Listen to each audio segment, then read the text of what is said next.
terrible things are underway in the UK. So, Tommy Robinson was talking about Pakistani child pedophile rape and torture gangs, which had been allowed to operate with impunity, if not downright protection, by the police in the United Kingdom for decades. Decades. These immigrant monsters had their way with white British children, would be considered a catastrophic hate crime by any other group, and Tommy was trying to talk about it and bring exposure to what was going on in this situation. He was trying to do the job that the mainstream media has not been doing. Mainstream media and the UK police and the UK political system has a long and tragic history of covering up for pedophilia for reasons that are probably outside the scope of this little conversation. But Tommy was trying to bring attention to that, and he was reporting on these trials, and then he was yanked off the streets recently and thrown into prison for 15 months because there was perceived to be a violation of his parole conditions. But I think everybody knows what's really going on, which is that what he talks about is inconvenient to the powers that be in the UK and what they wish to do to the population.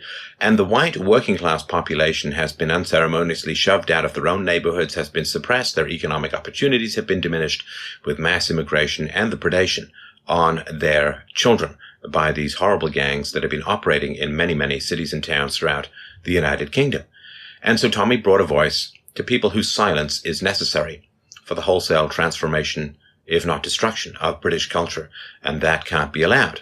And so the state, I believe, and I think a lot of people believe as well, was no longer looking to solve a crime, but looking to solve a problem called Tommy Robinson. And through that process of trying to solve the problem, they were willing to, you know what they say, if a cop follows you for long enough, sooner or later he's going to catch you doing something in your car, like going 2 kilometers over the speed limit, or parallel parking too far away from the curb, or not coming to a complete stop. And if the state has it in for you, that is the general fear. If the state likes you, if the state wishes to protect you, then it seems in the UK you can rape little white girls by the tens of thousands with impunity, if not downright police protection. But if the police want to get you, if the state wants to get you, then they will follow you until they can. It is no longer the rule of law and has not been for some time. So according to Tommy's right-hand man, Caolan Robertson, Tommy Robinson was transferred just recently from a prison with a very small Muslim population to a prison with a much larger Muslim population, according to Caolan, and I quote, filled with people who don't like him.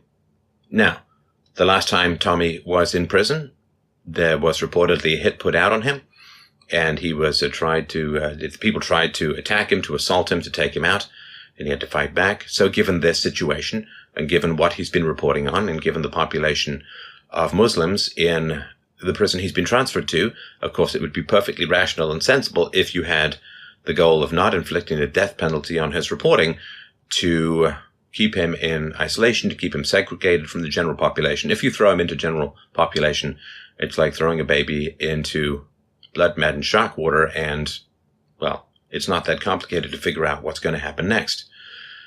So to move him to a prison with a much higher Muslim population, and then to put him in general population, which has reportedly been done, is a de facto death sentence, I believe, in what he has been doing.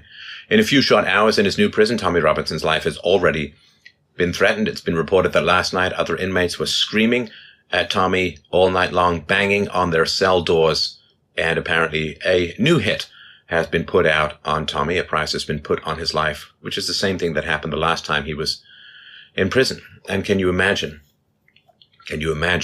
being in that kind of situation, where the feral mob baying for your head, clanging and banging and screaming all night, knowing that you were going to have to join them in a dangerous and volatile and hard to protect environment in the general population? It would be a time to make peace with your imminent end. Now, YouTube has also removed a 2-minute and 26 video Tommy uploaded in March, which was titled, "I Won't Be Around Much Longer." He talked about being suspended from Twitter for posting verifiable facts about these child rape grooming gangs, and also he talked about how forces were at work to further silence him. And of course, given that it seems his martyrdom is tragically imminent, of course, the powers that be probably don't want his prediction of what is going to happen to him to be out there and in the public. Caolan Robertson has said that this is the most worried and nervous that I've ever seen from him ever. And this is terrifying and terrible stuff. This is a situation in which an inconvenient voice is being rubbed out by the powers that be, using the very criminals that he was probably criticizing to effect the hit upon him. And where is the media? Where are the reporters? Where is the mainstream? Where is the outrage from people across the pond? Where is outrage from people across Europe at what is being done to this man? Because he is standing up for the silent, for the brutalized, for the marginalized, for the oppressed, for the parents and the children of those horribly preyed upon in these pedophile, torture, rape gangs. Where is the voice? Where is the outrage? Because if you think it's Tommy Robinson and it's going to somehow be solved with his ending, you can think again, because this is a test case. This is a test case to see what they can get away with. Can they silence someone in this kind of fashion? Can they nullify any theoretical remnants of free speech with this kind of brutality, with this kind of throwing him into a shark pit and saying, well, I guess he just didn't figure out how to swim in time now, did he? Now, according to reports, Tommy has a new legal team that is working on his case, looking to secure his safety and his freedom. But this is a watershed moment, I believe, in the limits of allowable discourse in society.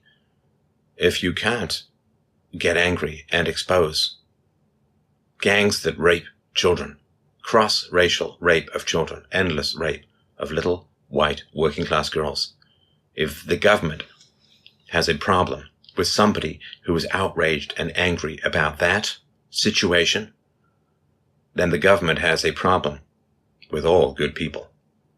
And what that means is that all good people should have a problem with the government.